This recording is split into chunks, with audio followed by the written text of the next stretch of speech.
Every gilded cage is built with walls of comfort. The only question is what you're paying for them.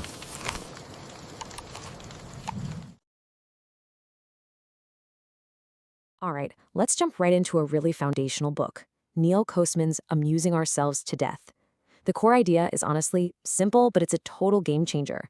It's not the content we watch or read that really changes us. It's the medium itself.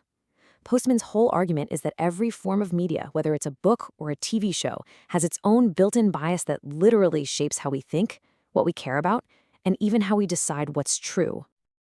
And Postman kicks things off with this incredible hook. We've all heard of George Orwell's 1984, right? That terrifying vision of control through force, surveillance, and banning information. But Postman points us to a different dystopia, Aldous Huxley's Brave New World. Huxley's fear wasn't a boot stamping on our face. His fear was that we'd become a culture so obsessed with pleasure, so saturated with entertainment, that we would actually love our own oppression. We'd willingly trade away our ability to think critically just to be amused. And that's the really chilling idea the book digs into. What if Huxley, not Orwell, got it right? So, to really get where we are now, Postman says we have to go back in time, back to a world that was built almost entirely on the printed word. A time when print didn't just carry information, it literally molded the public mind. Just let that number sink in for a second. 24 million. That's the modern equivalent of how many copies Thomas Paine's pamphlet, Common Sense, sold back in 1776. And listen, this wasn't some quick viral video. This was a dense, complex, political argument for a revolution. And it was a bestseller. That tells you something huge about the public at the time. They were deeply engaged with complicated ideas. And forget about our 30-second attack ads. In 1858, people would gather and willingly sit for up to 7 hours to listen to the political debates between Abraham Lincoln and Stephen Douglas. 7 hours. They could follow these long, complex, winding arguments because the main medium of their time, print, had trained their brains for that kind of deep, sustained focus. See, the very act of reading shapes what Postman calls the typographic mind. Think about it. A book is linear. It's logical. It forces you to follow a line of thought from beginning to end. It trains you to value coherent arguments, to look for evidence, and to have the patience, the delayed gratification, to follow a complex idea to its conclusion. This was the bedrock of public conversation. But then, in the middle of the 19th century, a couple of new technologies showed up that started to change everything: the telegraph and the photograph. These two inventions began to tear down that world of print, and in the process, they totally rewired our relationship with information. Before the telegraph, information was mostly local. It had context, and most importantly, it was usually something you could act on.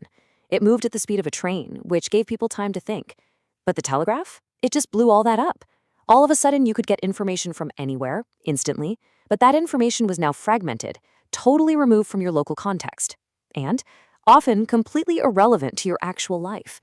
And this brings us to a really key concept Postman introduces, the information-action ratio. In that old print culture, the ratio was pretty high. You'd read about a new local tax, and you could go to the town hall and protest. The information led to action. The telegraph created an information glut. You'd hear about a flood in China or a crisis in France, but what could you actually do about it? Almost nothing. The ratio just plummeted, leaving us aware of everything happening everywhere, but powerless to act on any of it. And then, right after the telegraph, came the photograph. If the telegraph made information irrelevant, the photograph made it emotional. It replaced the abstract world of words and logical arguments with the immediate gut punch power of an image. And just like that, the basis for believing something shifted from reading to seeing. Okay, so this is where it all comes together. Postman argues that television took the irrelevance of the telegraph and the emotional power of the photograph, mashed them together, and made that the dominant logic for our entire culture. So welcome to the age of show business. See, the medium of television, it has its own rules, its own commandments, you could say. First, everything has to be accessible to everyone, right now with zero prior knowledge. Second, you have to avoid long, complex explanations, because that's boring. Third, you can't leave people confused or make them think too hard. And the most important rule of all, thou shalt always, always be entertaining. Because if you're not, people just change the channel. I mean, just think about a typical news broadcast. It's got flashy graphics, dramatic theme music, and attractive hosts. A story about a devastating war might last for 90 seconds, and then it's immediately followed by a cheerful car commercial, which is then followed by a lighthearted story about a celebrity. The format itself screams at us, don't take any of this too seriously. It's a show. It's designed for our amusement, not for deep thought or meaningful action. But, this isn't just about TV being bad. Postman's making a much, much deeper point here. It's about something called epistemology, which is just a fancy word for how we know what we know. A print-based culture tended to define truth as a well-reasoned, logical statement. But when a visual, entertainment-first medium takes over, the very definition of truth itself starts to shift. So, let's ask that question. In a world that runs on images and entertainment, what does truth even feel like anymore?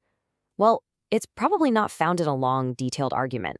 Instead, truth starts to feel like authenticity. It becomes about which person on camera seems more sincere, who tells a better story, who presents a more believable image. Logic and facts take a backseat to performance. Now here's the really mind-blowing part. Postman wrote all this back in 1985.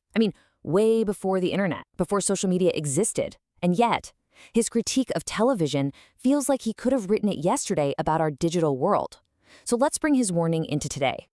I want you to just think about your own social media feed, just from today. That endless scroll, right?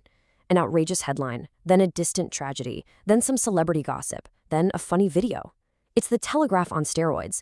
How much of that information actually empowered you to take meaningful action? And how much of it just gave you a quick emotional hit before you swiped to the next thing? For most of us, that information-action ratio has probably never been lower. And that brings us right back to where we started. For decades, we were so busy watching out for Big Brother. We were on guard for the government banning books and controlling us with force, just like in Orwell's vision. But we weren't really paying attention to that other possibility, the one where no one would need to ban a book, because we'd all be too distracted, too busy, and too entertained to ever want to read one in the first place.